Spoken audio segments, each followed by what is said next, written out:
These are the only fruits and vegetables you should be eating this April. Why? Because they're in season. This is how I smoothie prep for the month of April. Watch this. I like to get all my fruits and vegetables from the farmer's market. So the first thing I do is rinse everything with cold water to clean them off.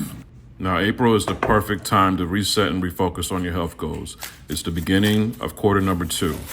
So this smoothie is very easy to make, not a lot of ingredients, and since all the fruits and vegetables are in season, you know it's gonna taste nice and fresh.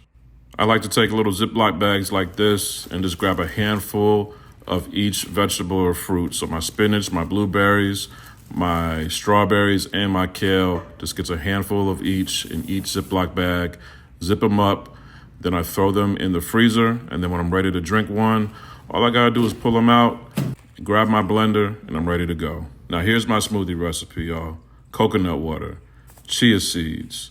Then I use the fruits and vegetables that we prepped earlier, 2 bags of that. Next, I add those boosters, my Vital Spice Daily Blend, which is 8 essential herbs and spices everybody needs. And then with all that pollen that's out here, 1 tablespoon of that Vital Spice Allergy Aid. You can get both of those from UncleDibbz.com. This smoothie is filled with vitamins A, C, and K, and tons of fiber.